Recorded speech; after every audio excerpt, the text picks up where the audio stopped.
Gros show aujourd'hui. On parlait jour de match pour le Canadien qui affronte les Blue Jackets à Columbus. Ça n'a pas été facile la semaine dernière. Donc, quel plan aura le Canadien? Un dossier qu'on va jaser, bien sûr, avec vous et avec Gaston Terrien.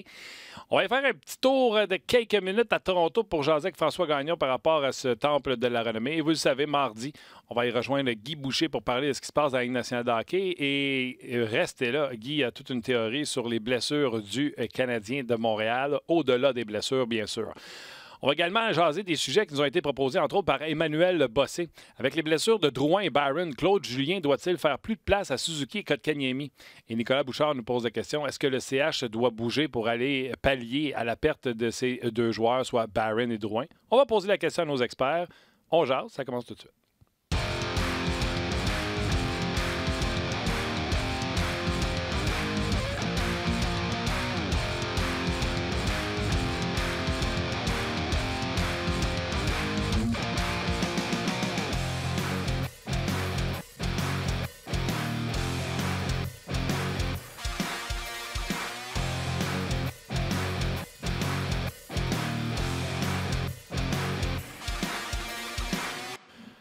Bonjour et bienvenue à On Jase, édition du 19 novembre 2019. Martin Lemay en compagnie de Luc Dansereau. Luc, ce sera pas facile. On va avoir de la compétition à cette heure dans le domaine du podcast. OK.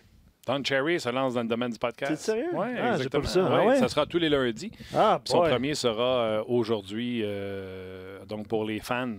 Eh bien. Les fans. Comment je pourrais dire ça? Eh bien. Passons à autre chose. Eh bien. Eh bien. On s'en sac, c'est ça qu'on voulait dire. Écoute, je veux dire... Qu'est-ce que tu veux que je rajoute? Non, on s'en sac, c'est bon. On s'en sac, c'est bon. Ouais, merci. Canadien qui affronte les Blue Jackets ce soir à Columbus. Ça n'a pas été facile la semaine dernière contre les Blue Jackets. Ils ont joué un match robuste, un match où on a fermé le centre aux Canadiens de Montréal. Un match où on empêchait les joueurs du Canadien de prendre leur envol, leur vitesse de croisière. Ça a pris une banane, une zézette de Elvis pour remettre le Canadien dans le match, on s'en souvient. Un tir de Gallagher. Un tir de Gallagher. Donc, on va en discuter, bien sûr, avec nos invités. Aujourd'hui, je vous l'ai dit tantôt, on va parler avec Guy Boucher, François Gagnon en direct de Toronto et on commence le bal avec Gaston Terrien. Salut, Gas! Salut la gang, comment allez-vous? Ça va bien toi-même? Yes! J'aimerais ça. Gas, tu as remarqué, je n'ai pas salué notre équipe. Roxane est à la mise en onde. Non. Bonjour, Roxane. On a sûrement Rock aux médias sociaux. Effectivement. Salut. Rock est là. Salut, Rocky Brisebois. Et Rock et Gaston, j'aimerais que tu prennes 15 secondes pour saluer personnellement les auditeurs qui prennent la peine de cliquer sur 2 liens pour venir nous écouter jour après jour après jour et faire le succès de On Jase. Je les salue et je leur dis merci beaucoup d'être très présents. Au quotidien, c'est pas facile parce que ton émission est au quotidien. Moi, je viens 2 fois semaine. Mais tu dois être un peu comme moi. Tu te fais croiser dans la rue, on te parle d'On Jase et les gens m'en parlent. Gaston, pas d'accord avec ce que tu as dit à Martin, c'est correct. Parlez-en bien, parlez-en mal, parlez-en. Parlera à Guy Boucher, voir à quel point il se fait parler du show. Il m'appelle. Ah ouais? Ben écoute, on est dans cette ère-là, Gaston. Là, tu le sais, le média vit un changement. Et parce qu'une partie du show est sur Facebook, je pense qu'on parle à des gens un peu plus, je te dirais, 18-35 ans, 18-45 ans, qui sont à l'affût. Puis c'est pas rare que Guy s'en fait parler. Il m'appelle, il fait « Ben voyons donc, m'en fait parler à Ottawa. » Tu connais Guy? Ben, c'est ça. C'est populaire, c'est comme ça. Puis en plus, Guy Boucher est un ancien entraîneur de la Ligue nationale et espérons qu'il va retourner entraîneur de la Ligue nationale. Mais c'est un gars aussi qui il parle bien, il aime rire, il aime discuter avec les gens. Donc, tout ça fait en sorte que les gens l'ont un peu adopté aussi dans tes podcasts. Exact. Donc, tu vois, c'est le fun de faire des salutations et des remerciements aux gens. On y va. Voilà. On y va, mon Gaston. 2 blessures, le Canadien. Bravo, ne fait pas la langue de bois. Bon, hier, on a avoué où est-ce qu'on était blessé. Et là, on nous dit, Byron, opération réussie au genou. On parle de 4 semaines et on réévaluera. Dans le cas de Drouin, on parle plus de 8 semaines. Tes premières réactions? Oui, bon, on va regarder une petite gêne, là, pour le Canadien. Là. Hier, là, c'est l'agent de Drouin qui a dit tout de suite arrêtez à long terme, indéterminé, on va déterminer, on ne le sait pas. C'est 8 semaines. Le Canadien aujourd'hui dit oui, c'est vrai, c'est 8 semaines. Dans le cas de Bob Byron, je pensais à peu près le même temps que Drouin parce que c'est un genou, mais peut-être c'est une opération qui a été moins grande ou moins grave qu'on pensait. Donc, à partir du moment, c'est 4 semaines. Je me dis ça va jouer en 3 semaines et demie à 5 semaines et demie, dépendamment comment il va retrouver la forme et comment il va être capable aussi de retrouver son synchronisme pour aller sur la glace.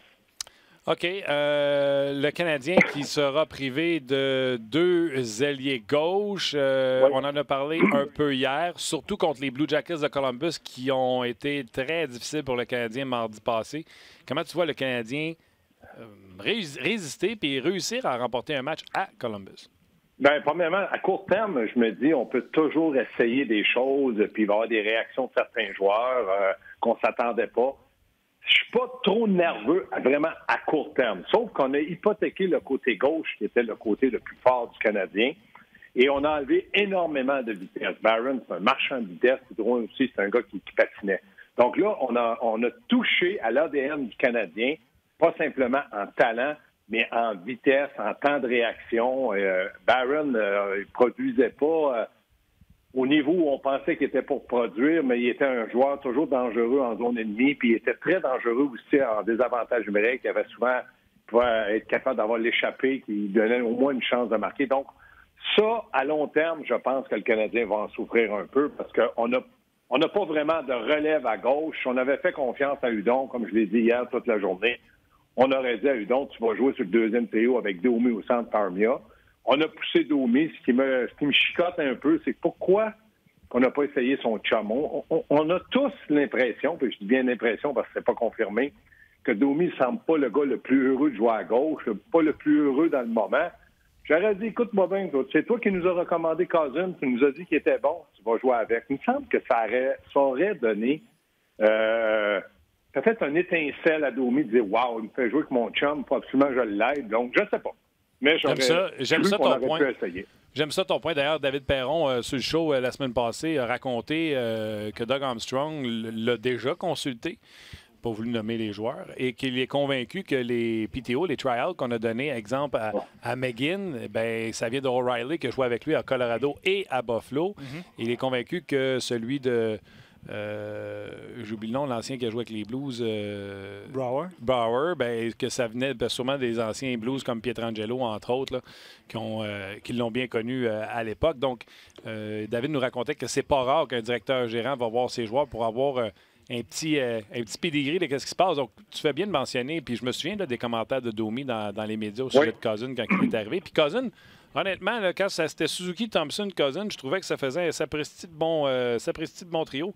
Fait que peut-être ta pensée n'est pas bête. Puis au sujet de Domi, Luc, moi, j'aime pas ça quand on essaie de lire des affaires qui sont pas dites dans la face de Domi, mais on va être honnête, c'est un gars qui est toujours souriant d'habitude. Puis il y a un peu plus la face de Kotkaniemi récemment. Là. Oui, puis j'aime pas ces réponses. Je vais jouer ou ils vont me le dire. T'sais, au lieu de dire, écoutez, c'est peut-être à court terme, je ne vais pas parler avec la direction, mais je vais à gauche, je suis un bon patineur, j'ai déjà joué là. Claude dit, ouais, mais c'est un ailier gauche, arrêtez. Oui, mais l'année passée, quand on disait c'est un ailier gauche, tu nous répétais c'est un centre. J'aime pas ce discours-là. Ça, c'est un discours que tu vois qu'il n'y a pas trop de communication entre le joueur et peut-être la direction. Puis là, j'ai Claude Julien et Marc Bergevin. L'autre chose, moi, je me serais servi de Domi de dire, hey, tu nous as dit Cousin, on t'a écouté, on l'a signé, on t'a fait confiance, maintenant tu vas jouer avec, peut-être à court terme, mais on va l'essayer. Est-ce que c'est un joueur de deuxième trio? Non. Mais pour donner une étincelle, aller chercher un 2 points ou un 4 points, là, parce qu'il y a 2 matchs consécutifs, là, peut-être ça aurait été bon. Ah, j'aime pas ça. L'idée de Domi à gauche aussi est bonne, mais moi, je pense pas que Suzuki, à long terme, au centre, les 2 premiers trios, ils peuvent faire l'affaire. Impossible. Bon, pour Suzuki, je suis pas d'accord. Je veux le voir. Mais par contre, je vais le dire, c'est rare, je le dis. Je suis d'accord avec toi. J'aurais peut-être aimé ça, voir Domi rester au centre avec Cousin à gauche puis Armia. Et revoir Suzuki à droite de Thompson. Puis là, tu mets un Hudon. Ça donne une chance à Hudon aussi d'être avec un fabricant de jeu intéressant. Thompson qui est responsable. C'est rare, Gas, mais j'haïs pas ça, ta stratégie. Mais, parce que moi, là, Martin, je pense plutôt à long terme. Là. Dans 2-3 ans, là, ces jeunes-là, Kotkaniemi, Suzuki, Payling puis Fleury, vont être une année près, là, 22-23 ans, là, à peu près, là, grosso modo. Et là, on va entrer dans un entonnoir. On va entrer dans un entonnoir parce qu'on va avoir fait jouer peut-être Suzuki un peu trop longtemps au centre. On va leur positionner à droite ou à gauche, pas à gauche parce que c'est un droitier, mais à droite. Il me semble que si on le développait à un endroit, qu'on en faisait un ailier droit ou un centre, mais qu'est-ce que tu vas faire avec tout ce bon monde-là? Vous allez me dire, wow, toi, dans 2-3 ans, panique pas, on a le temps. Non! Tu les prépares à être très compétitifs dans 2-3 ans parce que Weber va avoir 36, 37 ans, Petrie 33, 34, Puis Carey Price aussi, si on veut être compétitif pour une Coupe Stanley, il faut que ces jeunes-là grandissent rapidement. Puis moi, je pense que dans 2-3 ans, ils vont avoir du vécu derrière la cravate, puis ils vont être des joueurs en confiance, puis avec de la maturité. Du moins, je l'espère, dans la progression qu'ils ont. Et là, je me dis, tu as Dano, tu vas avoir Kotkaniemi, tu vas avoir Suzuki, tu vas avoir Peeling. Puis là, on pousse Domi à gauche. Moi, j'en perds mon latin. Mais à court terme, je suis pas contre ça, parce que tu n'as pas le choix. Tu n'en as pas d'autres. Il n'y en a pas à Laval. Tu n'en fabriques pas des joueurs. Mais là, Marc Bergevin doit être sur regarder le balotage à tous les jours. Est-ce qu'il y a un vétéran qui pourrait un petit peu venir m'aider pendant un mois ou deux, je pense qu'il n'est pas fini? Est-ce que je peux faire une transaction, puis je donne un choix, puis je vais me chercher un gars? Il n'y a pas le choix de penser comme ça, puis de regarder. Je suis certain qu'il le fait. Mais il doit le faire dans le moment où le Canadien a besoin de garder ses points. C'est-à-dire que tout le monde dit qu'il faut qu'il aille chercher des points maintenant. Donc, ça, c'est Columbus et Ottawa. Ben, il y a plein de choses que tu as dites, Gaston, puis plein de réactions, évidemment, d'auditeurs. Juste faire un petit point, là, Corey Schneider n'a pas été réclamé, c'est pas une surprise au balotage. Qui est rendu au balotage? C'est Adrian Kempe. Oui, des Kings, c'est un peu surpris. Kings, un petit joueur rapide. Là. Je l'ai juste mentionné aux gens. Je sais pas si. Écoute, tu viens de parler de balotage. C'est drôle, Gaston, parce que ça vient de sortir là, que Kempe était soumis au balotage. Puis évidemment, il y a plein de réactions par rapport à l'absence à court terme. Tu en as parlé. C'est quand même super important là, comme point à court terme que le Canadien peut se débrouiller. Là, on a parlé du don. Il va sûrement avoir un autre appel de Laval. Alexis Lefrançois, il espérait que Suzuki et Kotkaniemi vont profiter de cette opportunité-là pour avoir plus de temps de glace et produire. Il y en a d'autres auditeurs qui disent enfin, ça va tester la profondeur du Canadien. On a tellement vanté cette profondeur-là. Fait que je pense qu'à court terme, c'est là la clé, puis ça peut aider. Il n'y aura pas de problème à court terme, probablement. Là. Mais il reste que du côté gauche, on n'a rien. On n'a rien à Laval. On n'a pas de relève à Laval. Non, il y a PK, mais il n'y a pas un différentiel des plus et moins terrible dans la Ligue américaine. Il ne mérite pas d'être rappelé. Il y a Belzile, mais lui, il est du côté droit, il entre la droite, tu ne peux pas le mettre à gauche. Donc, quand je regarde la situation, pourquoi je parlais du balotage? Exemple, Kempe. Tu prends ce gars-là au balotage, tu es obligé de le garder 30 jours avec ton équipe de la Ligue nationale avant de le remettre au balotage, c'est-à-dire l'envoyer dans ton club ferme, dans ton club école, le mettre au balotage. Tu as 30 jours. On parle de 4 semaines pour Paul Byron. Est-ce que le Canadien pourrait prendre un contrat, je ne sais pas son salaire, pour 30 jours qui va te coûter peut-être même pas 1 million, j'ai aucune idée. Puis là, il est 2 millions par année. Il est 2 millions donc, par année. Il coûte pas en 30 jours, il ne coûtera pas 1 million, il coûtera peut-être, en tout cas, les chiffres pas importants. Et dire, on l'amène, c'est un joueur qui a joué dans la Ligue nationale, qui pourrait peut-être nous dépanner. Puis si on voit qu'il devient un deuxième Paul Byron, parce qu'on l'a pris au balotage, bien là, tu dis, on peut le garder. Sinon, ben, tu le remets au balotage, puis tu dis, regarde, tu n'as pas fait l'affaire ici, on a essayé de se faire jouer, on avait des blessés, ça n'a pas fonctionné, donc au balotage. Si personne n'a pas au balotage, bien là, tu l'envoies des mineurs, puis il ne coûte pas une fortune, puis ça va aider Joël Bouchard. En tout cas, le balotage, pour moi, c'est une solution qui est vraiment à court terme. Si ça peut faire ton affaire, je ne dis pas qu'il faut absolument y aller, là, puis je ne dis pas prenez Kempe, mais je me dis, ce qui pourrait aider, c'est là que tu dois analyser la situation. Puis l'autre chose, oui, faire confiance à Suzuki et Kotkaniemi, mais pas trop. Kotkaniemi, il faut y aller tranquillement. 12-13 minutes par temps de match pour qu'il rebâtisse une confiance. Ça n'arrive pas demain matin, tu dis, viens ici, Kotka, je vais te parler. Bon, ben là, on a des blessés, voilà, je t'ai mis ça dans le tiroir, c'est quoi? Ben, c'est de la confiance, ça enlève. Voyons donc, ça marche pas de même, ça, là. Faut que tu lui bâtisses. Suzuki, je veux pas le brûler, je veux pas qu'il se décourage, parce que si ça fonctionne pas, là, deuxième trio, Domi, il va jouer contre des joueurs un peu plus solides, des vétérans, des meilleurs, puis des défenseurs plus solides, des meilleurs. Donc, faut voir comment il va réagir, mais il faut le protéger lui aussi. Donc, oui, les jeunes peuvent t'aider, mais dans le moment, je trouvais que le développement à Montréal des jeunes était parfait. Je trouvais que Claude, avec Fleury, il était bon. Bon, que Kotkaniemi, ça s'en venait. Suzuki, c'était fantastique. Pas de pression. 5 buts en avantage numérique. Je trouvais ça bon. Et là, on accélère. On appuie sur l'accélérateur un peu vite, je trouve. Oui, mais je ne sais pas si ça a été dit ou c'est moi qui ai fait la déduction, mais je pense que Claude Julien a dit que on va y en donner plus, puis on va voir comment il réagit. Oui, il n'a pas fermé la porte à dire qu'on va le ramener. Non. On va y en donner un peu plus. Là, c'est Guy qui disait ça, là, un éléphant, ça mange une bouchée à la fois, c'est ça. Là. Fait que, si à un moment donné, on sent qu'il est en train de choquer avec l'éléphant, on va recouper les portions, on va y en donner moins. Surtout que ce soir, là, Tortorella a annoncé qu'il allait s'assurer que Dubois ne joue pas contre Dano, il allait essayer de le sortir des grippes de Dano. Donc, tu sais, ça se peut que ce soit Kotkaniemi, ça se peut que ce soit Suzuki qui rencontre Dubois sur leur chemin puis qui devront élever leur jeu d'un cran. Hein. Je suis d'accord avec ce que Guy a dit, mais tu diras à Guy, quand un écureuil est joue ronde, c'est qu'il a la bouche pleine. À un moment donné, mets-en pas, il va éclater.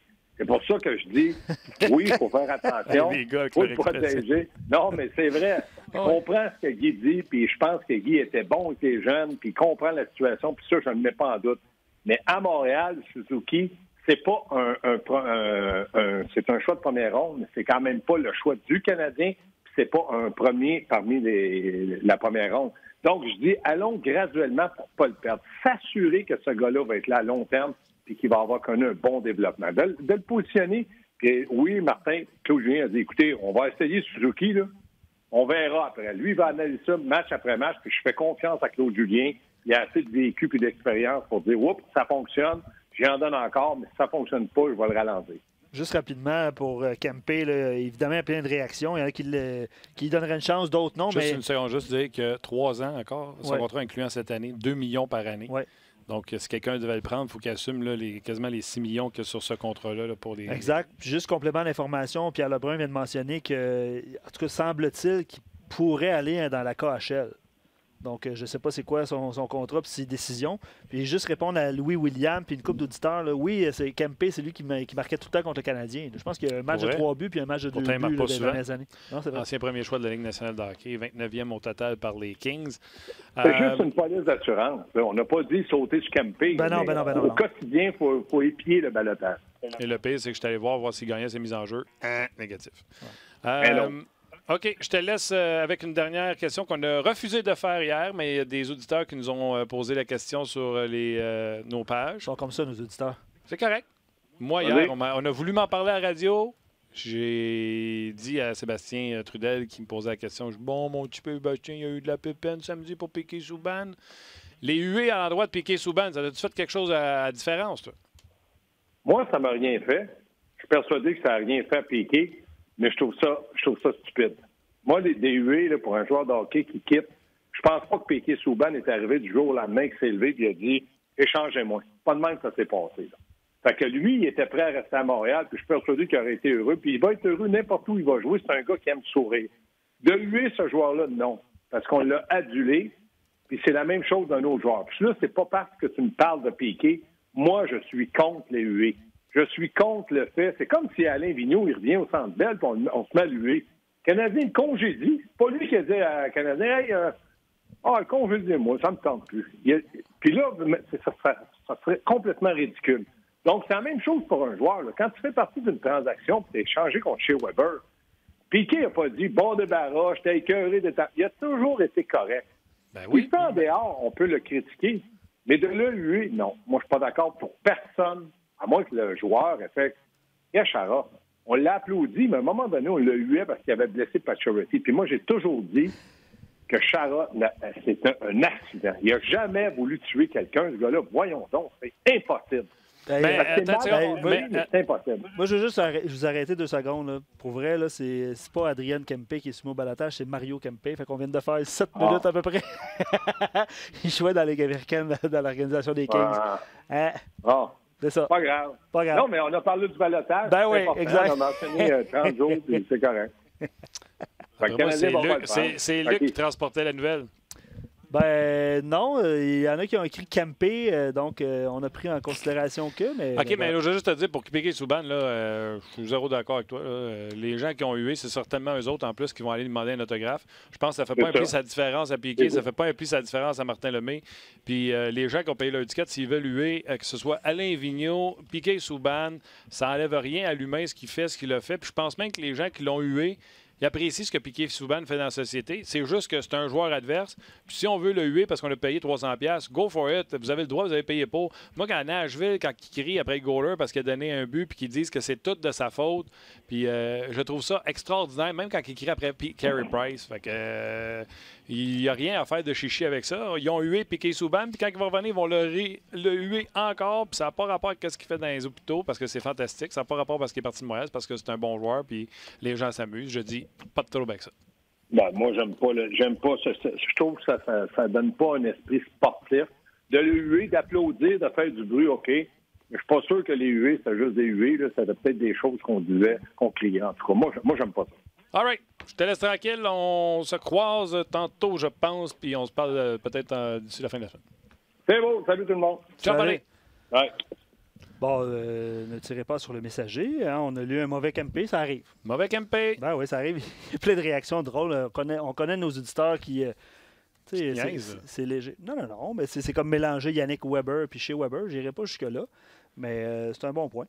Il y a une différence entre Shea et Yannick, là? Il y a une très grosse différence. Okay. Une très, très grosse différence. Okay. Évidemment, il y a plusieurs réactions sur le sujet du jour là, qui est qui va prendre la pole ou est-ce qu'il y aura transaction. Si jamais c'est le cas. Gus dit belle opportunité pour Kotkaniemi. Mais il pousse une flèche en disant est-ce que c'est le temps de développer les jeunes, mais il estime que c'est Lekonen, Cousins qui va obtenir plus de temps de glace au détriment des jeunes. Donc, c'est le type de commentaire qu'on a reçu. Sébastien Dumont sur Facebook, il dit Hudon est un joueur qui n'a jamais obtenu assez de temps de glace, donc c'est vraiment le moment de démontrer tout son talent, ce qui va être employé, ce qu'il va utiliser. S'il le mérite, il en aura. J'ai jamais vu un coach bencher un joueur parce qu'il était bon, mais il disait lui, je l'aime pas, je l'assis. Si Charles Hudon le mérite, il va jouer. Jusqu'à preuve du contraire. Je n'ai jamais cru, je ne croirais jamais qu'un coach bench un joueur pour le plaisir de le faire. S'il pense que ce joueur-là est responsable et il peut le faire gagner, c'est certain qu'il va le faire jouer. Puis c'est la même chose pour Charles Hudon. Fait qu'il y avait une question de Christophe qui vient de rentrer justement. Pourquoi on ne donne pas plus d'opportunités à l'attaque pour Hudon? Denise pose la question, est-ce que le Canadien a le droit de rappeler Cole Caulfield? Non. Et non, c'est non. Il doit finir son année scolaire. Après ça, signer un contrat professionnel. Absolument, absolument. Ça risque d'être le cas à la fin de l'année. C'est ce qu'on pense son équipe, tous, là, à la fin de l'année. Quand l'année universitaire sera finie, il signera un contrat. OK, avant de rejoindre Guy Boucher dans quelques instants, qui nous écoute, soit dit en passant, ouais. Fait que on va me mettre un casque. Ça se peut que, tu sais, certaines... Là, c'est rendu quand je fais l'entrevue avec Gaston, je suis nerf de... Il va nous reprendre sur des affaires qu'on a dit. Puis, non, le mail, c'est pas le même que ça se fait. Mais... Fait que Guy va être avec nous autres dans quelques minutes. Avant, on va aller rejoindre François Gagnon, qui est toujours à Toronto. Juste savoir là, comment il a vécu ça, tout ça. Et j'ai fait la demande, puis vous me direz sur notre messagerie si vous trouvez que c'est une bonne idée. J'ai dit à Luc, vous savez, chaque émission de RDS choisissait ses intervenants. J'ai adoré à 360. Nous, on a pris Mike Modano, puis on a pris Claude Lemieux. À 360, ils sont allés à Chicago. Puis ils sont allés rencontrer Chris Chilios. J'ai vraiment trouvé ça bon. Et Eddie Belfour. Alors, 360 a fait une belle job également. Fait que toutes les émissions ont choisi leurs invités. Puis honnêtement, on n'est pas gêné d'avoir pris Mike Modano et Claude Lemieux. Et j'ai dit à Luc, je sais que tout le monde s'arrachait Guy Carbonneau avant qu'il se rende au Temple de la Renommée. J'aimerais ça faire, et si vous êtes d'accord, un podcast minimum 1 heure avec Carbo assis ici, à se conter des histoires. Tu sais, on a entendu Mike Modano parler de lui avec son genre, comment que c'était un vrai leader, mais tu sais, décontracté avec Guy, 1 heure de temps. On va passer de ce qu'il pense du Canadien cette année, ses années coach, ses années à Dallas, ses années de la 93, de la 86. Tu sais, de dire je suis honoré de recevoir ma plaque de Bob Gainey. Christy, c'est quand même lui qui t'a mis dehors. Mm-hmm. On va lui demander. Tu sais, 1 heure de bonheur vous allez pouvoir poser les questions que vous voulez. Puis on va pouvoir jaser pour avoir du fun avec sans contrainte de temps, peu importe, on va avoir du fun. Fait que j'ai fait la demande pour avoir Guy sur un show, sur un podcast, assis 1 heure de temps avec nous autres. Lui, on est heureux de l'avoir régulièrement sur notre show. Hier, il était à Toronto, puis je pense qu'il n'aurait pas manqué ça pour rien au monde. C'est François Gagnon. Salut, Frank. Salut. Puis j'étais encore à Toronto, même. Ben oui, c'est bon l'air de Toronto. D'habitude, c'est mieux que Montréal, mais honnêtement, les derniers jours, c'était pas fameux. Mais c'est pas grave, je me plains pas. On a-tu plus parlé là-bas du Temple de la Renommée ou de Babcock? Parce que dans les images qu'on voit des médias torontois, ça brasse. Écoute, oui, t'as raison. Le premier sujet en avant de Babcock, là, c'était encore Don Cherry. Ça, je dois te l'admettre. Là. Ah oui. Après ça, c'était Babcock hier, évidemment, puis le tumulte qui entoure là, le début de saison qui est très, très, très ordinaire des Maple Leafs de Toronto. Et après ça, c'était le Temple de la Renommée, à commencer par Eli Rickenheiser qui a vraiment, là, mais vraiment volé la vedette hier. Je suis convaincu que c'est un des meilleurs discours d'intronisation que j'ai eu l'occasion d'entendre. Puis je pense que c'était mon 13e ou 14e ou 15e, ma 15e séance d'intronisation consécutive ici. Et j'ai été impressionné. Vraiment impressionné. Parle-moi-en. Tu sais, là, j'enregistre tout. Dans mon choix, là, quand j'ai fait play, j'ai écouté Jim Rutherford et j'ai sauté à Guy Carbonneau par la suite. Raconte-moi, Annie Wickenheiser, pourquoi elle a volé chaud? Première des choses, parce qu'elle a redonné le crachoir à Vaclav Nedomanski, qui était tellement ému avec tout ce qui arrivait, qui a oublié 2 crimes épouvantables, de remercier sa femme, puis ses enfants, puis de remercier ses coéquipiers. Alors, quand Ellie Wickenheiser est arrivée, elle dit c'est des soirées émotives pour nous autres, puis by the way, Vaclav a oublié quelque chose, alors je l'invite à revenir, puis Nedomanski, qui avait pourtant parlé pendant quasiment une demi-heure, est venu réparer les erreurs, puis ça a fait bien rire tout le monde. D'ailleurs, ça a été le meilleur moment de son discours. Mais pauvre bonhomme, il a 75 ans, son anglais est approximatif, il faut le dire, et en plus, il était comme étreint par les émotions hier soir, donc le discours, là, il était assez sinueux et c'était pas évident. Même chose pour Zuboff, même chose pour Jim Rutherford, que j'aime beaucoup, mais hier, le discours, il a laissé à désirer un peu en ce qui me concerne. Donc, Carbo et Wickenheiser ont vraiment volé le show, là, ou sauvé le show, comme on veut dire. Puis Wickenheiser, ce que j'ai aimé, c'est que elle n'est pas juste tombée dans les considérations, regardez, je suis une fille puis j'ai réussi, là. Elle a donné, première des choses, l'hommage qui revenait à ses parents, en disant, écoutez, ben là, mon père s'est occupé de moi sur la glace, puis ma mère s'est occupée de moi, puis des autres petites filles qui voulaient jouer au hockey à l'extérieur de la glace, en regardant tout le monde qui contestait pour dire, hey, ils ont le droit d'être là, puis non seulement ils ont le droit d'être là, mais elles vont être là, puis on va trouver des manières de leur donner des facilités qui vont leur permettre de changer ailleurs qu'avec les autres gars qui sont autour, et c'est tout à fait normal. Mais il faut revenir dans le temps, là. Puis dans les prairies, en Saskatchewan, c'était loin d'être évident dans ce temps-là. Elle a rendu hommage aux femmes, et j'emploie ce mot-là de façon volontaire, aux femmes qui évoluaient dans l'équipe nationale quand elle, adolescente, est arrivée. Elle a fait mention d'une coéquipière, puis j'ai jamais été capable de saisir son nom. Elle dit, elle enseignait les mathématiques en 10e année. Ça, c'est le high school dans le Canada anglais. Elle dit, moi, j'étais une étudiante en mathématiques en 10e année quand je suis arrivé. Ça montre le clash qu'il y avait entre les deux. Elle a parlé de tout ce qui est arrivé. Elle a parlé du fait qu'elle est allée jouer du hockey professionnel avec des hommes en Suède et en Finlande.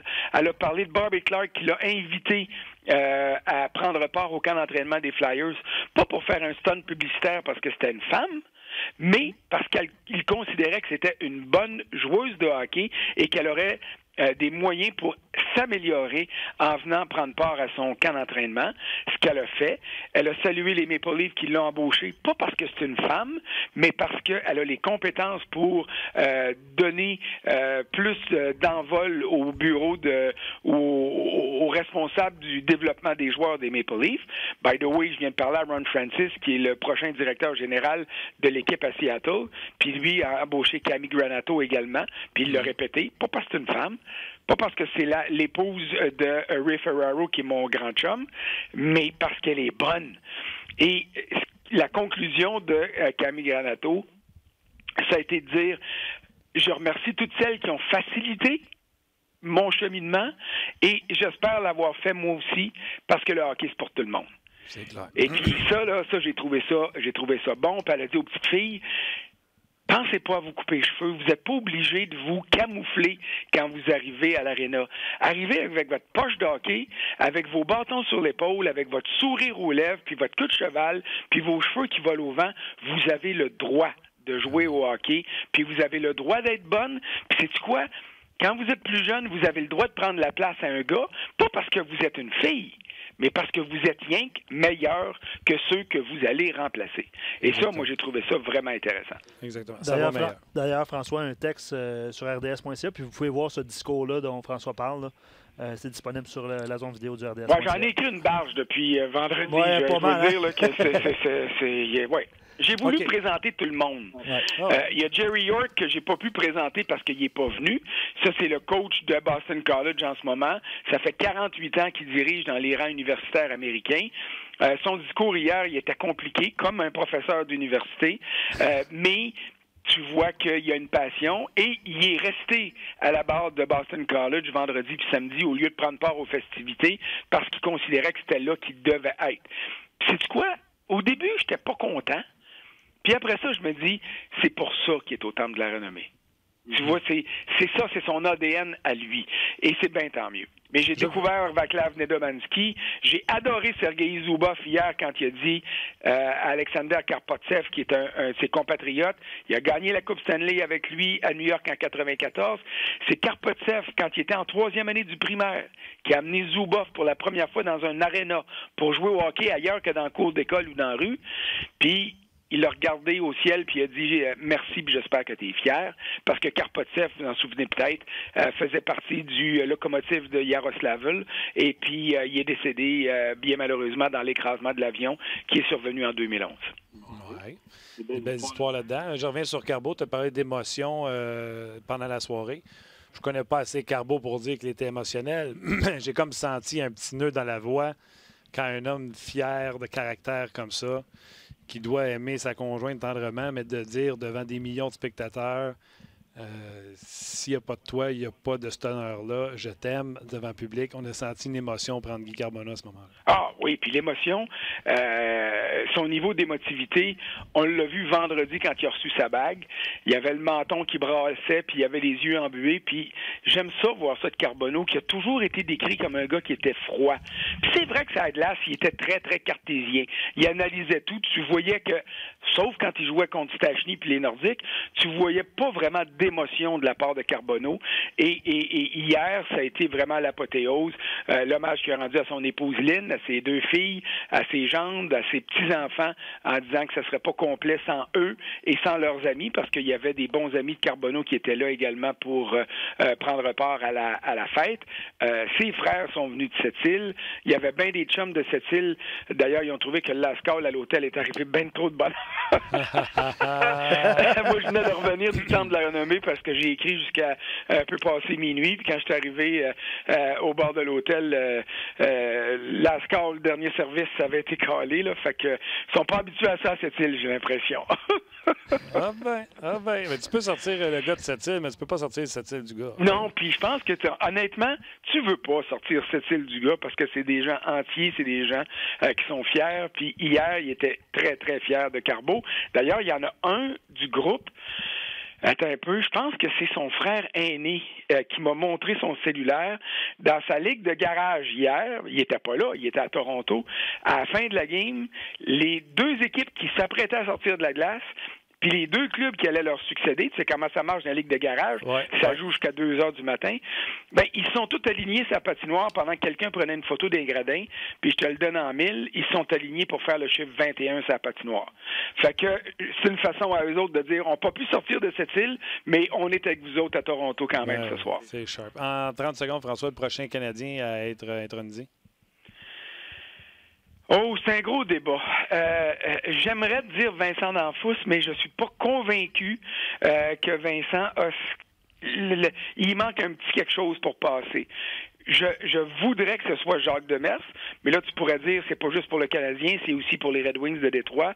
Et à long terme, et s'il gagne une Coupe Stanley, ça va confirmer ça, mais il y a bien des gens qui pensent qu'il y a déjà une place au Temple de la Renommée. Je ne suis pas convaincu. Et le nom de celui dont je parle, c'est Carey Price. Mais au-delà de ça, je vois pas personne à court terme qui pourrait succéder. Je rêve toujours à Jean-Claude Tremblay, là, mais à un moment donné, il faudra que je me convainque que la Ligue nationale va le bannir à vie, puis le bannir pour toujours, parce que ça a été un des premiers qui a quitté la Ligue nationale pour l'AMH, puis qu'il n'y avait pas le panache d'un gars comme Bobby Hull à qui on a excusé cet affront-là. Moi, je sais que Pierre Lebrun, par sa réponse hier polie, n'était pas d'accord. Mais étant donné qu'on a ouvert la porte à un spécialiste comme Guy Carbonneau, il y a un gars qui a plus de points que Carbonneau, qui est un spécialiste extraordinaire, qui a plus de coupes que Carbonneau, qui est 9e dans l'histoire de la Ligue nationale de hockey pour les buts marqués dans les séries éliminatoires. Et c'est un spécialiste de peste, de clutch player, que tout le monde voulait avoir en série. Si on ouvre la porte pour des spécialistes, lui, c'est un spécialiste. Tu parles de Claude Lemieux. Claude Lemieux. Mais il va-tu rentrer avec le Canadien ou il va rentrer avec les Devils ou avec l'Avalanche? Dans l'entrevue qu'on a fait, j'y ai dit que moi, l'image que j'avais dans la tête, c'est parce qu'à l'âge que j'ai, Claude Lemieux arrive puis je suis très hockey solide. Là. C'est revient du derrière le filet, back-end, par-dessus l'épaule de Mike Liut. À genoux contre Hartford. Puis là, je dis, ça arrête, la photo, c'est ça. Ouais. Et il me dit, j'ai exactement la même photo quand je pense à ma carrière. C'est pas une Coupe Stanley. Puis il raconte, là, tu as écouté l'entrevue, François, je niaise pas, là.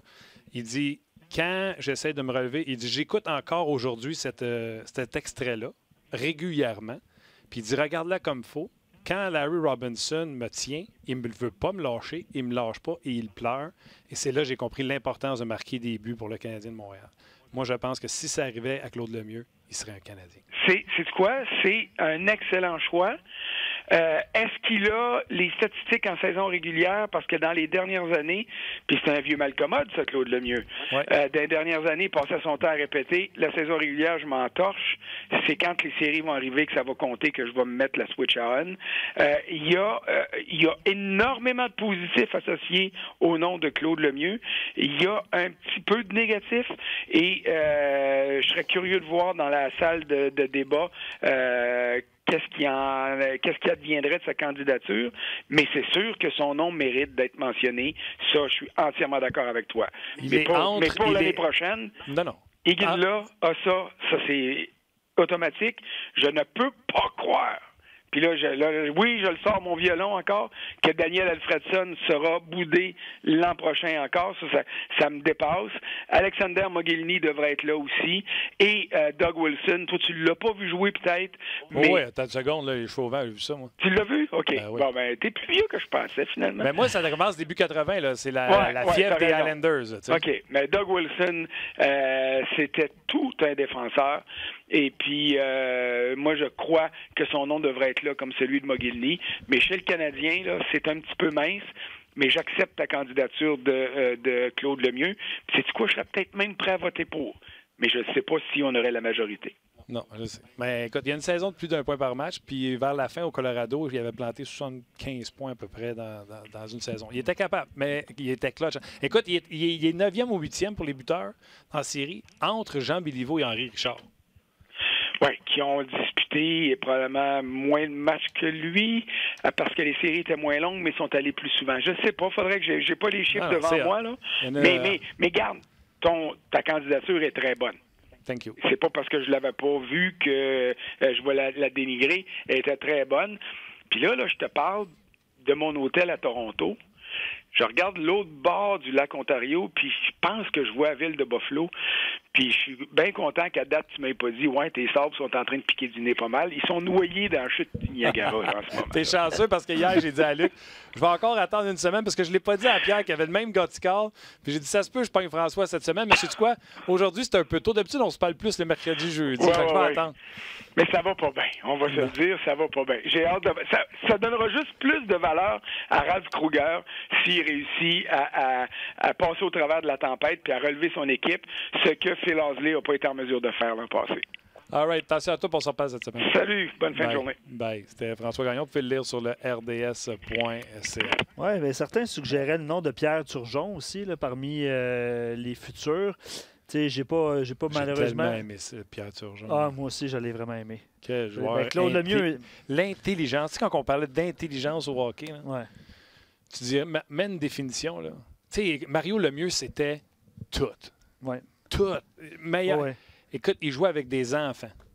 Absolument. Mais l'intelligence au hockey, là, Pierre Turgeon, Christy qui était brillant. Je suis d'accord. Brillant, ça n'a pas de sens. Des drôles de transactions. Ce qu'on va faire, Martin, des drôles de transactions. Ouais. On va mettre fin au Facebook Live. On est resté un petit peu plus longtemps que prévu, mais manquez pas, Guy Boucher s'en vient de l'autre côté sur rds.a. Et Roxane nous dit, il est déjà là. Oui, il est déjà là. Je veux juste inviter les gens de Facebook à faire le lien vers rds.ca. Absolument. On va prendre évidemment vos questions, puis Guy s'en vient, il est déjà là de toute façon. Dépêchez-vous. Oui, dépêchez-vous. Les gens de Facebook, dépêchez-vous. On raccroche. Oui, mais juste mentionner les transactions de Pierre Turgeon bien vite. Là. Attends, je les sais. Ouais, tout le monde Turgeon, les sait. Juste à les repêché confirmer. avec les Sabres de Buffalo. Oui, premier au total. a été échangé aux Islanders de New York dans la transaction de Pat LaFontaine. Exact. LaFontaine. Oui, Tu monsieur. me risque avec tous les joueurs qui étaient impliqués? Oui, si tu veux. Benoît Hogg Oui. a fait le voyage avec Turgeon. Ouais. Et Colin, non, je ne pourrais pas te dire. Non, OK, défenseur. Qui est Droitier. allé à Buffalo, qui est allé à New York. Il était échangé avec Benoît Hogg et Turgeon. Ah oui, les 3 pour LaFontaine. Ah, écoute, il y a les 4 joueurs, là. Ah oui, hein? Parce qu'il n'y a pas juste La Fontaine. Ah non. Non, c'est ça. Fait que finalement... Non, OK, puis après, c'est parti des Islanders. Attends, Benoît Hogg, pour le dire, là. Ouais. Il y a Uwe Krupp Ouais. et Dave McElwain. OK. Contre Randy Hillier, Pat LaFontaine et Randy Wood. Je me souviens de Randy Wood, je l'avais en carte. Après ça... Des Islanders, il est parti à Montréal. Ouais. Pour Captain Kirk. Ouais. Et il y a plusieurs Nous autres, on a eu Malahoff. Ouais. Et eux, on leur a envoyé Kevin Haller. Non. On leur a envoyé Fitzpatrick. Non. Qui c'est qu'on a envoyé? OK, on a envoyé Kirk Muller, tu l'as dit. Matthew Schneider et Ah, ben oui. Craig Darby. Schneider qui avait un numéro de bâtard. Craig Darby. Puis après ça, ben, c'est... On l'a envoyé à Saint-Louis pour Saint-Louis. Shane Carson et Murray Barron. Exact. Il y avait Craig Conroy puis Rory Fitzpatrick avec Pierre Turgeon dans cette transaction-là. Ouais. OK. Ça fait des beaux souvenirs. Ouais. Guy Boucher, comment ça va? Ça va bien, vous autres? Intelligent, hein, Pierre Turgeon au hockey? Oui, c'est sûr que c'était dans mon temps, ça. On le regardait jouer, puis c'est des joueurs de premier plan, mais là, tu vas me demander si je veux dans le temple de la renommée. Ne me pose pas ces questions-là. Ça, c'est vos affaires, vous autres. Non, je te demande pas si tu veux dans le temple de la renommée. Je te dis, c'est un beau joueur, c'est un joueur intelligent. C'est la première qualité, je pense, quand je pense à lui. C'est juste ça. Je ne demanderai pas, puis il devrait être au temple. All right, t'as entendu plusieurs choses qu'on a jasées depuis le début du show. Premièrement, les gens qui viennent de se joindre à nous, juste vous rappeler, Drouin opéré 8 semaines, poignet. Byron opéré 4 semaines, genou. Qu'est-ce que ça dit, ces blessures-là? Le Canadien est-tu dans le chenoute? Premièrement, il faut que je te corrige. Tantôt, tu as dit, parce que j'ai pris un paquet de notes, c'était tellement bon le show. C'est sûr, tu as dit un éléphant qui mange une bouchée à fois. C'est pas l'éléphant qui mange la bouchée à fois. C'est on mange un éléphant, une bouchée à la fois. C'est ça que j'ai dit. Écoute, non, je m'en rappelle pas. Mais s'il l'a pris en note, là, je l'ai pris en note, là. C'est parce que tu manges un éléphant, une bouchée à la fois, parce que l'éléphant, c'est une montagne. C'est le symbole de l'énorme adversité. Bon, c'est correct, mais il fallait bien que je trouve quelque chose, là. J'essaie. Ça me gossait, là. Je l'ai écrit, ça me gossait, là. En tout cas. C'est bon, mais c'est sûr qu'après le show, je réécoute voir si j'ai dit l'éléphant mange ou on mange un éléphant. Ça, c'est sûr. Mais t'as entendu Gas répondre quand ton écureuil il joue plein, il faut que tu arrêtes de le dire à manger. Oui, non, moi, c'était bon. Je garde ça. J'utilise tout ça. Parle-moi de Drouin et de Byron. Est-ce que le Canadien est dans le chenoute? Écoute, c'est sûr que je suis d'accord avec Gaston. À court terme, n'importe quelle équipe est capable de pallier à certaines blessures pendant un certain temps. Puis encore, ça dépend contre qui tu joues, ça dépend des circonstances, ça dépend c'est qui est blessé. Moi, je pense qu'à court terme, tu vas être capable surtout avec un Carey Price dans le filet, tu as d'autres gars de caractère, de premier plan dans ton équipe qui sont encore là. Tu n'as pas perdu l'âme de ton équipe avec ces joueurs-là, mais le danger avec ça ici, c'est que c'est deux joueurs qui font partie de l'identité de ton équipe. J'ai toujours dit que quand ta culture n'est pas forte, puis quand tu n'as pas d'identité, tu ne gagnes pas beaucoup de matchs. Le Canadien a une identité, elle est basée sur la rapidité, elle est basée sur la vitesse, et puis ça, c'est deux gars qui représentent ça. Fait que ce que ça veut dire, c'est quand tu enlèves ça de ton équipe, peu importe par qui ils sont remplacés, tu as moins de gars qui font partie de cette identité-là. Fait qu'à long terme, tu perds cette identité-là. C'est ça qui est difficile. Parce qu'après ça, tu essaies de te retrouver. Fait que ce soit un Kotkaniemi, que ce soit un Suzuki, tous ces joueurs-là ne représentent pas cette identité-là encore. Suzuki, ça va être... c'est ça, justement. C'est Kotkaniemi va devenir un joueur intelligent à long terme, avec une grande portée, capable de protéger sa rondelle, avec une bonne vision de jeu, mais c'est plus à long terme. Même chose avec Suzuki. Super bonne vision de jeu, capable de faire plusieurs jeux, mais c'est pas un gars de vitesse. Ça veut dire que là, si tu enlèves à ton identité, éventuellement, ça va te faire mal. Mais c'est sûr que tu as Carey Price qui t'aide à gagner du temps avec ça. Fait que l'identité. L'autre chose aussi, c'est l'effet domino. Puis ça, on ne l'évalue jamais parce qu'on regarde juste l'effet de perdre un joueur dans un spot dans ton alignement. Mais c'est pas comme ça, il faut que tu regardes ça. C'est parce que ce spot-là, probablement, tu vas être capable de le remplir à court terme ou au moins en partie. Je vais te donner un exemple. Tu prendrais un gars de troisième ligne, qui est un bon joueur, qui ne serait pas capable à long terme de rester sur une deuxième ligne, mais capable à court terme de le faire. Lui, il va remplacer ton gars de deuxième ligne, par exemple, Drouin ou première ligne. Mais c'est qui remplace ton gars de 3 après? Puis après ça, c'est qui remplace ton gars de 4? C'est ça le problème. C'est que c'est ton effet domino dans ton alignement. Alors, si tu veux que ça fasse moins mal, si je comprends bien, tu essaies de remplacer ces gars-là par des joueurs qui ont l'identité de ton équipe. Donc, tu vas aller chercher les joueurs nécessairement les plus rapides. Ben, honnêtement, dans un cas idéal, c'est sûr. Mais tu sais, Marc, là, ça va être l'enfer de trouver quelqu'un, là. Mais je riais tellement tantôt parce que moi, je savais qu'on ne parlait pas du même Kempe, là. Parce que si c'était le Kempe de Los Angeles, regarde, t'aurais eu le 3/4 de la ligue qui l'aurait ramassé, là. Ça serait pas rendu à nous autres. Ben non, jamais de la vie, là. Fait que, tu sais, c'est sûr que ce genre de joueur-là, évidemment, ça aurait été un joueur avec le même type de vitesse que un Byron, qu'un Drouin. Fait que c'est sûr que là, ça aurait pallié, évidemment, au moins au type d'identité du joueur. C'est sûr que c'est pas le même joueur, c'est pas la même personne. Il ne fait pas encore partie de la chimie, tu sais. C'est pas juste... C'est pas comme je le dis toujours, c'est pas un PlayStation. Là, tu prends un nom, tu le mets, puis il fonctionne. Le joueur, il est dans son environnement, il est dans des circonstances, il a le temps qu'il apprenne comment ça fonctionne, être à l'aise avec les joueurs autour de lui, là, ça prend du temps. C'est pour ça qu'il y a très peu d'échanges pour des joueurs de premier plan après la date des échanges qui fonctionnent bien. Parce que est-ce que je me trompe en disant que c'est pire aujourd'hui que c'était dans le passé? Dans le passé, pas mal tout le monde jouait la même affaire, puis tu sais, c'était pas compliqué comme aujourd'hui, les systèmes, puis un joueur rentrait, puis tu pouvais le plugger dans ton line-up plus facilement. Je vais parler peut-être de la fin des années 80, début 90, qu'aujourd'hui, alors que, tu sais, on a donné l'exemple l'autre fois de Ben Sherratt, j'avais tout le temps l'impression qu'il sortait de pas le puck, puis qu'il poquait. Puis à un moment donné, Claude Julien est sorti, puis il a dit, il va faire que Ben apprenne qu'il faut qu'il sorte la rondelle avec une passe et non pas avec... Parce qu'à Winnipeg, il y a poqué le long de la bande, tellement des gros ailiers, la rondelle sortait pareil. Fait que, il y a un ajustement à faire. Tandis que dans le passé, j'ai l'impression que les systèmes étaient beaucoup moins compliqués et que c'était plus facile de plugger un gars dans ton line-up. Bien, OK, c'est un très bon point. Peut-être que, oui, les systèmes sont plus complexes qu'avant. On ne se comptera pas des menteries. Même de quand moi j'ai commencé à maintenant, là, c'est beaucoup plus précis, c'est beaucoup plus élaboré, ça c'est clair. Oui, ça fait partie d'une des raisons, mais je te dirais la raison principale, c'est pas ça. La raison principale, c'est parce que les joueurs ont beaucoup plus de pression qu'avant.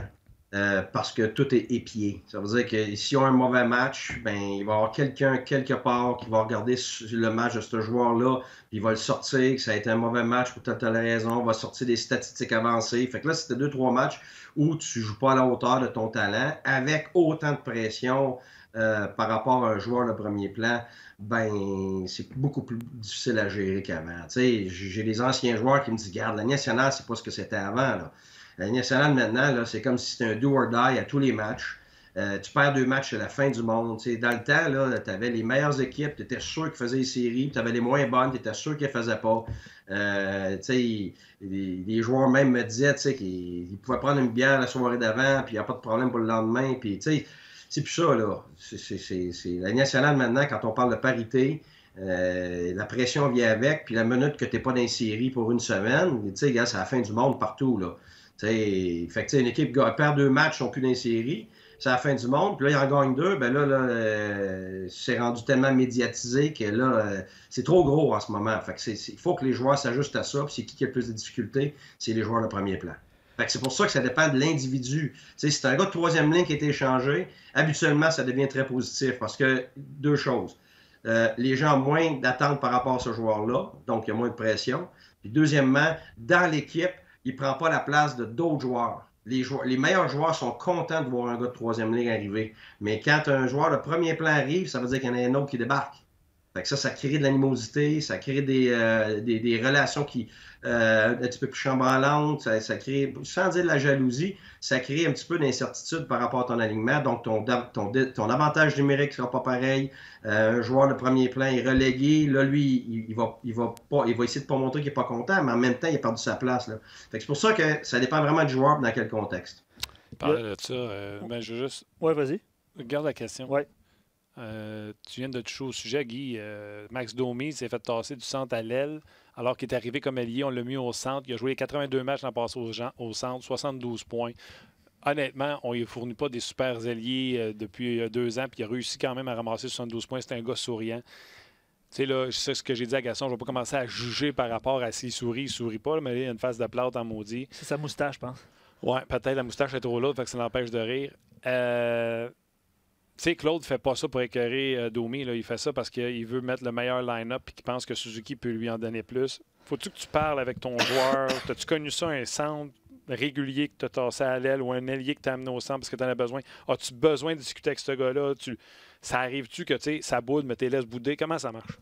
Ah, regarde, la vérité, ça dépend du joueur, mais que tu parles à tous tes joueurs tout le temps. Fait que oui, c'est sûr qu'ils ont eu plein de discussions, mais là, il faut que tu fasses attention parce que, tu sais, la longue face, les gens vont vouloir voir ce qu'ils veulent voir. La longue face, ça peut-être absolument rien à voir avec centre et ailier. Là. Moi, honnêtement, là, j'ai très, très, très rarement eu des problèmes parce qu'un joueur au centre allait à gauche, à droite. Là, c'est pas ça. Le joueur, s'il produit pas, puis c'est un des gars qui est supposé produire, puis c'est un gars, mettons comme par exemple l'année passée, une superbe saison, mais c'est lui-même qui regarde son match, qui regarde dernièrement qu'est-ce qu'il a fait, est-tu content de lui, il n'est pas content de lui, ça n'a pas nécessairement rapport aux autres, il faut faire bien, bien attention. Là. On crée nous-mêmes de l'extérieur la grande majorité des problèmes. Ça, je vous le dis, là.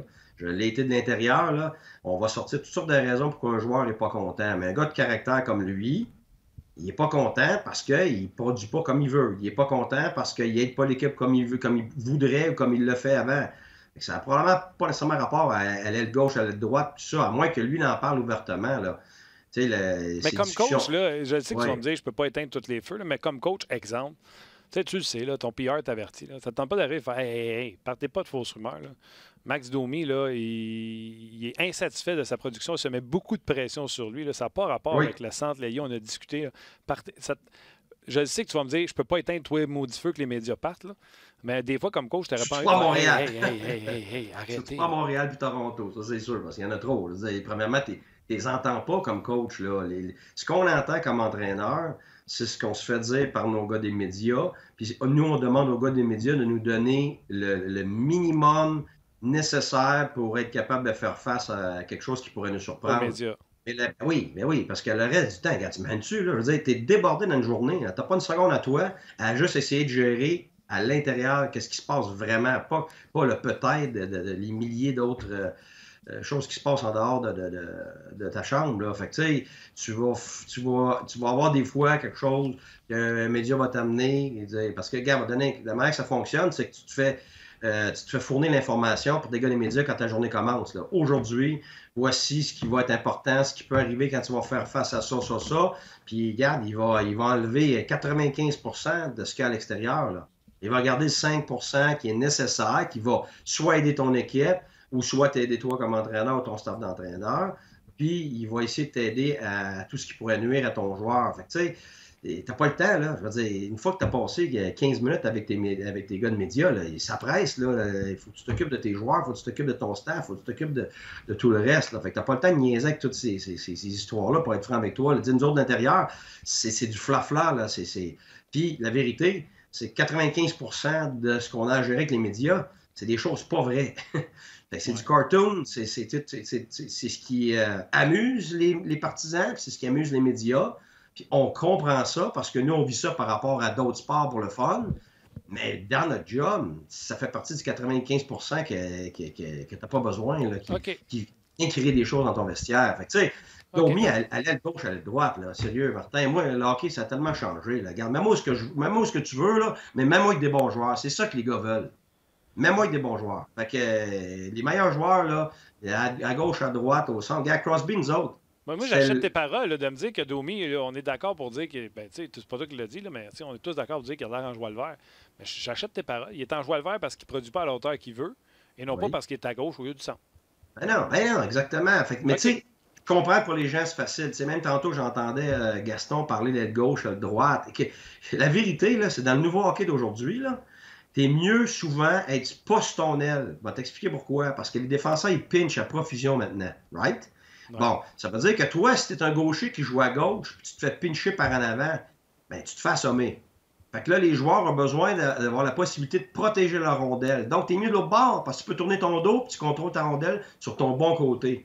Fait qu'en sortie de zone, quand tu n'as pas d'espace, qui est la grande majorité du temps, tu es mieux de ne pas être sur ton aile. L'autre chose, c'est que, je l'ai déjà montré, c'est que on appelle la sortie de zone d'ailier en croisé. Ça veut dire qu'un ailier en croisé, il part de son côté puis ça va complètement à l'autre bord. Ça veut dire en anglais, on aime ça quand tu le dis en anglais. Je m'en allais le dire, un slash across, qu'on appelle. Slash cross. Ah, OK, ouais, c'est ça. Bon, ça veut dire que tu es mieux, dans ce cas-là, de ne pas commencer de ton bon côté. Parce que si tu coupes, tu vas finir de ton bon côté quand tu ne commences pas de ton bon côté. Je ne sais pas si tu comprends. Là. Très bien, c'est clair. Bon. Écoute, même les gens font remarquer que tu nous changes tout le temps de tableau en arrière. Tu pourrais mettre un tableau de hockey. Ah, mais gars, je fais exprès. Là. Moi, je sais, les amis de mon épouse m'ont dit ça aussi. Marcha, elle me dit, garde, le monde s'aperçoit. C'est parce que j'ai 2 sœurs, les 2 sont peintres, les 2 sont exceptionnelles. T'sais, même j'en ai une là, qui était en Italie faire de la restauration de l'art sur des Michel-Ange pendant 50 ans. Puis l'autre, Marie-Claude, elle, je pense qu'elle était première vendeuse au Canada en peinture. Elle en vendait entre 600 et 700. Là. Fait que, tu sais, là, à un moment donné, j'ai commencé à penser qu'il faut je vais mettre les deux en évidence, je change mes peintures. Ben oui, mais là, les auditeurs l'ont remarqué, c'est le fun. Les auditeurs l'ont remarqué, bravo à eux, mais toi, je suis sérieux. Mets un tableau de hockey, là, tu te lèveras puis tu feras des dessins. Non, ouais, je sais bien. Ouais, mais tu sais quand on va le faire? Sais-tu quand? Quand? Demain? Quand on aura une caméra en haut en studio pour le tableau. Oh, come on. Okay. Mais ça joue à 2, ça, là. C'est ça, c'est des menaces. Je suis pas le genre de gars qui attend, là. Moi, je veux que ça bouge. Méchant, je te dirais, j'ai une ex qui me fait des menaces de même. Hey, on peut-tu toucher... Fini avec ton slash across, là. T'as-tu fini avec ton slash across? Ben, en fait, c'est la question de Francis. Là, il dit, on a souvent dit que l'identité du Canadien, c'est pas seulement la vitesse, mais le quickness, il met en parenthèse, la transition. Là, tu viens de parler de slash across. Ouais. Fait que c'est ça. J'espère que ça répond à la question de Francis. Francis, il y a un bon point. J'étais impressionné. Ouais. Les gens ont vraiment écouté parce que c'est vrai que la vitesse, puis en anglais, on dit quickness, donc la rapidité, c'est pas la même chose. Tu peux avoir des gars qui sont pas vite, mais qui sont rapides. Je sais que les gens vont me dire, ben là, c'est ridicule ce que tu dis là, mais c'est parce qu'en anglais, le mot quickness, c'est très difficile à traduire. Quickness, ça veut dire que tu es très rapide de réaction. Ça veut dire que c'est pas vraiment un gars qui est lent en zone neutre, par exemple, sur ce qu'on appelle la longueur, mais qui est rapide parce qu'il pense vite, il récupère des rondelles vite, il saute sur des rondelles parce que son corps réagit vite à ça. Fait que c'est pas la même chose. Le Canadien a un peu des deux, c'est pour ça qu'il y a une équipe extrêmement rapide. Puis en zone offensive, quand ils jouent en bas des cercles, là, ils sont exceptionnels. Ils passent en avant de l'adversaire pour être premier sur la rondelle. Et puis c'est pour ça que quand le Canadien joue pas en bas du top des cercles, il niaise en entrée de zone, ralentit, tout ça, je sais tout de suite qu'il y a le Canadien dans le trou parce qu'il sort de son identité. Mais je suis impressionné, les gens écoutent, ils sont très spécifiques. Ben, écoute, les gens ont d'autres questions pour toi. Vas-y, on va pas en aligner une ou deux parce que je ne suis même pas rendu à mi-chemin dans mon plan de match. Oui, puis ça avance, le temps avance. Oui, puis il y a Wickenheiser aussi. Là. Moi, je vais parler de Wickenheiser. Guy, évidemment, on en a déjà parlé, là, mais oui, Wickenheiser, ça sort de l'ordinaire aussi. Là. OK. Une question d'éditeur. Martin a parlé du fait que ça a été plus difficile pour le Canadien contre les Jackets il y a une semaine parce que les Jackets ont joué un match défensif. C'est quoi les ajouts? Puis là, évidemment, il va manquer des éléments de rapidité aux Canadiens. Écoute, il était à 5 devant le net. Qu'est-ce que le Canadien peut faire? La première des choses, là, quand les gens disent qu'une équipe joue un match défensif, ça, c'est Luc qui a dit ça. C'est Luc qui a dit ça. J'ai pas dit ça. Ça, c'est Luc. Ça, c'est Luc. Ça, c'est Luc. Moi, j'aurais jamais dit ça. Moi, j'ai dit un match serré, on a fermé le centre. J'aurais jamais dit un match défensif. Ça, c'est Luc. Non, mais c'est parce que j'entends ça souvent. Puis, Jacques Lemaire, écoute, il me disait une phrase tellement simple. Ce qu'il me dit, il dit, tu sais, Guy, là, l'histoire d'être offensif et d'être défensif, ça, c'est complètement ridicule. T'expliquer pourquoi. C'est que quand t'as rondelle, t'es-tu à l'offensive ou à la défensive? T'es à l'offensive. Bon, t'es pas en train de défense quand t'as rondelle. Quand t'as plus à rondelle, t'es-tu à l'offensive ou t'es à la défensive? T'es à la défensive. Fait que c'est pas parce que t'es bon défensivement que t'es une équipe défensive. Je sais pas si tu comprends ce que je veux dire. Là. Moi, j'étais avec toi, c'est Luc qui a dit ça. Ouais, je sais, mais c'est pas juste Luc, c'est parce que je l'entends souvent. Les autres, ils ont de la misère à être bons offensivement. Mais c'est pas parce qu'ils sont bons défensivement que c'est une équipe défensive. Ils sont juste pas bons offensivement. Fait que les meilleures équipes, ils sont bons dans les deux. Washington, ils sont bons à l'offensive, ils sont bons en défensive. Là, tu vas dire, mais c'est une équipe offensive ou défensive? C'est les deux. Les gens, ce qui mélangent, c'est une équipe offensive. Exemple, les Capitals de Washington, étant donné qu'ils passent beaucoup de temps en zone offensive, les gens vont dire qu'ils sont une équipe offensive. Alors que, comme tu viens de le dire, ils sont bons dans les deux départements. C'est pas de leur faute, ils passent bien du temps à l'autre bord. Oui, mais je vais te le dire, tu as raison. Sauf qu'il y a des équipes qui passent très peu de temps en zone offensive puis sont des meilleurs offensivement. Puis là, c'est pour ça que le monde, il regarde les statistiques avancées puis il se dit, ben là, comment ça se fait? Ça fait pas de sens. Oui, mais c'est parce que c'est pas des statistiques, c'est du jeu avec le type de joueur que tu as, tu t'adaptes à ça. Fait que tu sais, que le Canadien est bon top des cercles, puis descendent en bas, puis ils sont excellents là. Bon, ça veut dire que s'ils niaisent trop longtemps en zone offensive et dans le haut de la zone, ils sont pas bons. Fait que est-ce qu'ils sont bons en zone offensive partout? Non, mais ils sont bons dans cette phase de jeu-là. Tu sais, c'est la même chose en défensive. Tu peux être excellent en zone neutre puis pourri dans ta zone. Est-ce que tu es bon défensivement? Ça dépend de où. Tu sais, tu as le back-check, premièrement, en zone neutre, qui n'est pas du tout la même chose que ta couverture en zone neutre quand l'adversaire est en regroupement. Ça, on appelle ça. C'est là qu'on parle des 1-2-2, des 1-1-3, des 1-3-1, des 2-3. Ça, on pourra en parler peut-être sur le tableau éventuellement quand je vais être en studio, mais c'est pas la même chose. Fait que tu sais, t'es bon offensivement, t'es bon défensivement. Moi, mais dans quoi? C'est ça, il faut être spécifique, là. OK. Joël Normando. Rapidement, celle-là, là. Je lis les questions des auditeurs, mais si tu leur réponds toute une demi-heure, on n'arrive pas, là. Ah non, mais regarde, pose-moi meilleur. Joël Normando, aimes-tu mieux, vu que c'est du court terme, aimes-tu mieux piger dans ton club-école ou t'aimerais ça avoir une solution de l'extérieur? Bon, première des choses, c'est que si tu as des joueurs prêts dans ton club-école, tu veux absolument prendre tes gars dans ton club-école. Mais si tes gars sont pas prêts, puis que tu mets des gars pas prêts, c'est la même chose, regarde, c'est la même chose que tu formes des soldats. Tu formes des soldats chez vous dans ton pays, puis après ça, tu les envoies faire des missions, puis ils se développent dans les tranchées, puis après ça, tu es capable de les envoyer au front. Alors, s'ils ne sont pas prêts à s'en aller au front, qu'est-ce que tu penses qui va arriver quand ils vont être rendus au front? Ce sera pas bon. Ils vont se faire tuer, ça ne sera pas trop long. Fait que c'est la même chose au hockey. Fait que comment que le gars a plein de potentiel, si tu ne l'envoies pas prêt, ben tu vas la grande majorité du temps, tu vas lui nuire, puis je vais aller plus loin, il y a des joueurs que tu perds complètement. Fait que t'es mieux d'amener un Allemand prêt que d'un gars qui n'est pas prêt. Bon, on ne rentrera pas dans les races et tout ça, là, mais, OK? mais non, mais oui, c'est que si ton gars dans la ligne américaine est prêt, va pas en chercher un autre. Mais si tes gars sont pas prêts, c'est là que ton gérant, évidemment, il y a beaucoup de travail à faire. Parce que moi, vous ai entendu depuis le début du show, là.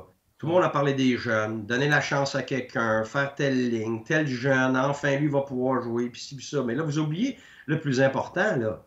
C'est que le Canadien, là, avec ces blessures-là, la priorité, c'est de survivre, là. C'est de gagner des matchs puis de rester dans le peloton pour être capable de faire les séries, là.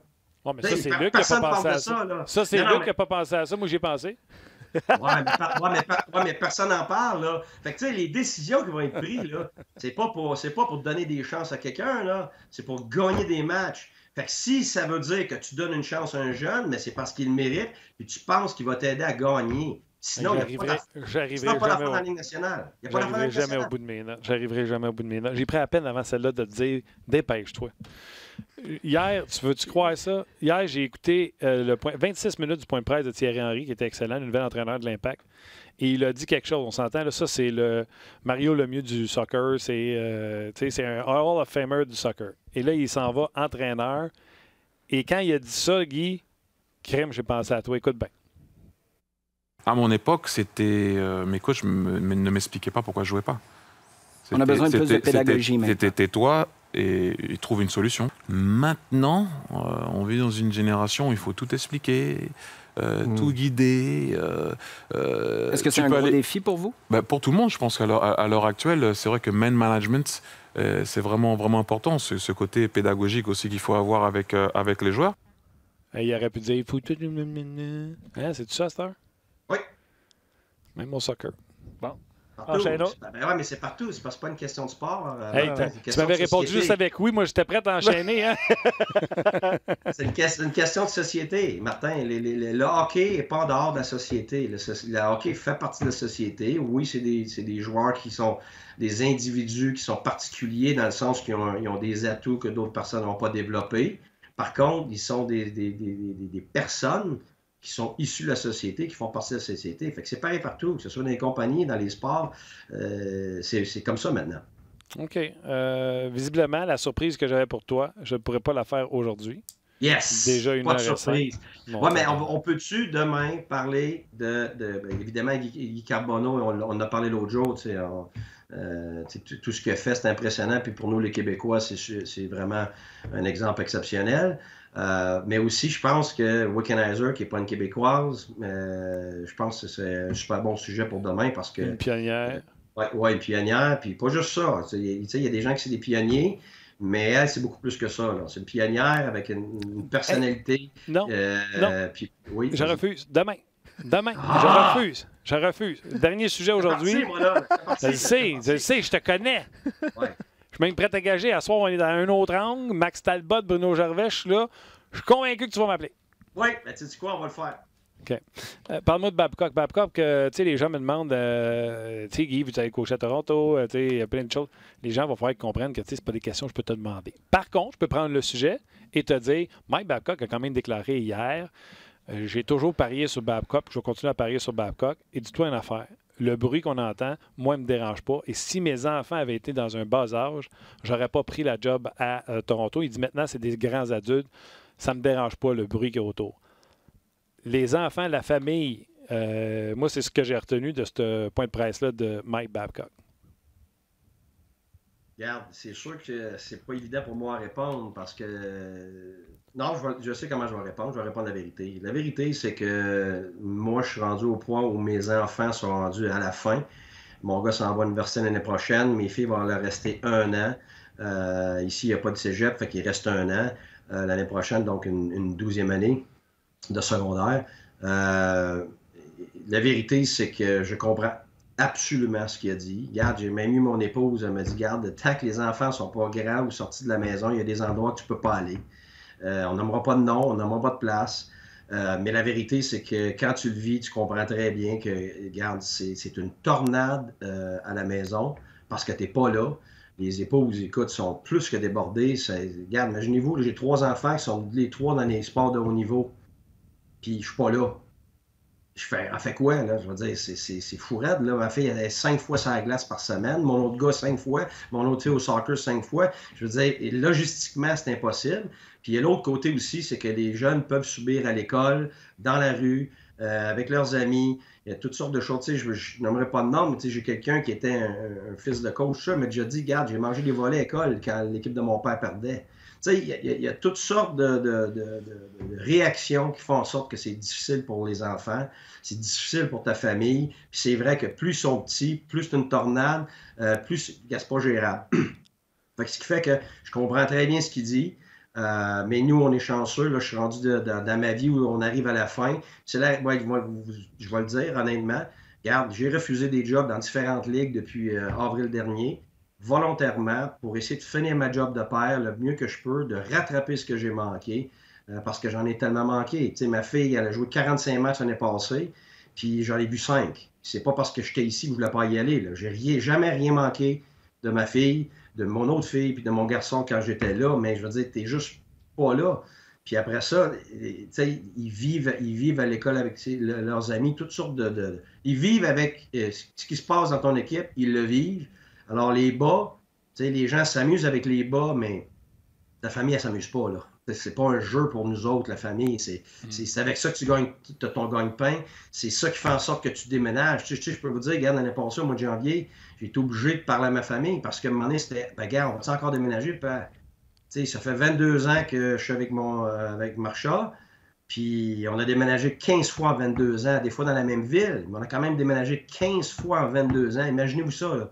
Fait qu'imaginez-vous des enfants. C'est mon garçon, là, je veux juste te donner, il est né à Pointe-Claire. On a vécu à l'île Perrot dans un appartement. Après ça, un condo. On a changé une couple de mois après pour une maison. Après ça, j'ai eu la job à Rimouski, même pas 1 mois et demi après qu'on a eu la maison. On est obligé de laisser cette maison-là. Rimouski, 3 ans. Après ça, à Drummondville. Après Drummondville, on s'est en allé à Burlington, en Ontario, pour la Ligue américaine. On est allé à Tampa. On est allé en Suisse, dans 3 maisons différentes. Après ça, on est à Ottawa. Tu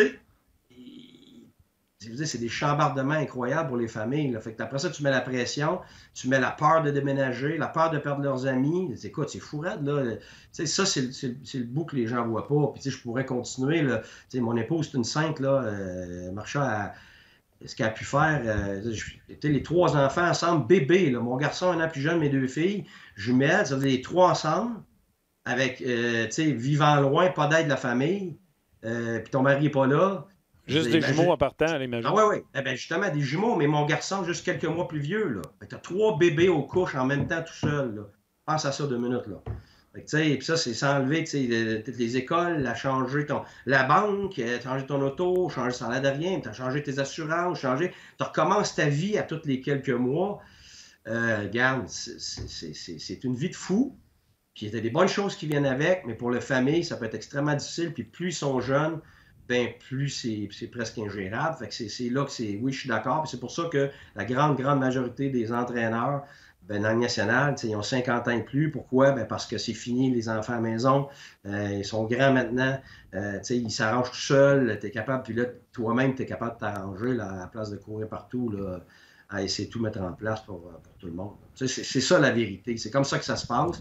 Fait que je peux comprendre très bien son commentaire. All right. Écoute... il y a eu plein de réactions, évidemment. Oui, Samuel qui dit laissez parler Guy. J'aime mieux qu'il développe, qu'il passe des questions en rafale. Je pense que c'est fait. Quand Guy est là, est-ce qu'on peut prévoir 1h30, 2 heures de podcast? Bon, Guy sera là demain. On n'a pas jeté aucune question. On fait juste les remettre à demain. Puis en plus, ce qu'il y a de fun avec Guy, c'est qu'on peut faire un pre-game aujourd'hui avec Guy. Et demain, ce sera un lendemain de match, ainsi qu'un pre-game, un avant-match avec Guy. Donc, on va avoir du fun. Steve qui a parlé de ta femme, mais la différence entre une femme et des enfants, c'est c'est une femme mature qui est capable de se défendre. Quand on parle des enfants qui peuvent des fois l'avoir dur à l'école, je ne veux pas retourner ça sur moi, c'est un bien plus petit niveau, mais j'ai fait une fois un commentaire sur Carey Price et il y avait une photo de la classe de ma fille sur mes médias sociaux parce que je ne mets pas de photos de mes enfants sur les médias sociaux. Et quelqu'un me demandait... T'en veux un exemple? Mais il faut que je te coupe parce que je n'ai juste un exemple. Vas-y, j'étais junior, je n'étais même pas dans le national, j'étais junior. On était rendu au 7e match contre Shawinigan pour le championnat. Et puis, le matin du match, mes enfants pleurent, mon épouse m'appelle, je retourne à la maison parce qu'on a eu la maison vandalisée, les fenêtres cassées partout, tous les ballons des enfants crevés, la trampoline en arrière déchirée, en avant 2 bicyclettes, plus de roues. C'est ça. Puis des gens qui sont venus cogner à la porte là, en plein milieu de la nuit, puis pour faire peur à la famille, puis des fenêtres des enfants en même temps. Tu sais, boy, je serais devenu malade. Mais je sais, mais c'est ça. Mais il y en a d'autres histoires, là, que ce soit à Ottawa, que ce soit à Tampa, que ce soit n'importe où. Es-tu sérieux, toi? Ben oui. Fait que, ça fait partie de ça, là. Puis toi, comme adulte, c'est pas facile à vivre. Mais quand c'est tes enfants qui sont obligés de gérer ça, là, je peux dire que c'est quelque chose. Là, fait que, il y a tout pour ça, les gens qui n'ont jamais ouais. rien vécu, j'ai un de mes chums, moi, ils se sont fait dévaliser pendant qu'ils n'étaient pas là.